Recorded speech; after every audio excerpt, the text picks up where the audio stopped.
आजादी के भीतरी और गहरे मायने समझो। तुम जनसंख्या के सबसे बड़े वर्ग को घोषित कर दोगे, कुछ शूद्र हैं, कुछ अति शूद्र हैं, कुछ अस्पृश्य हैं, उनको तो छुआ भी नहीं जा सकता। और कितने लोगों को? 80% आबादी को। तो सेना में कौन जाएगा? और जो 20% बचे भी हैं, उनमें 10% महिलाएं हैं, तो वो भी नहीं जा सकती।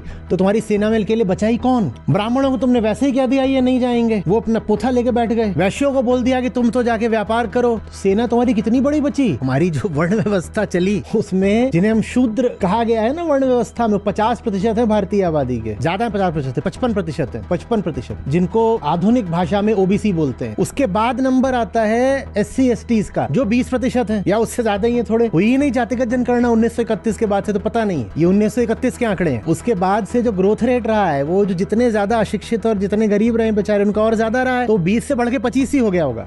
तो शूद्र और दलित माने OBC और SC ST, आप इनको मिला दो तो कितना हो गया? लगभग 80%। अब 80% में जो बाकी 20% है, उसमें महिलाएं कितनी है? 10। तो बचा के कितने बचे? अब उसमें भी बामन बनी अलग कर दो। लड़ेगा कौन? आजादी क्या करे? और ऐसा नहीं कि जो बाकी वर्ग थे वो लड़ने नहीं जाते थे, वो लड़ने जाएं तो उनके साथ भेदभाव हो, उनको कहें कि तुम आर्मी में एक पोजीशन से ऊपर नहीं जा सकते। जिनको अंग्रेजों ने घोषित किया कि साहब ये जो है ये फौजी कौमें हैं, उन फौजी कौमों के भीतर भी भेदभाव।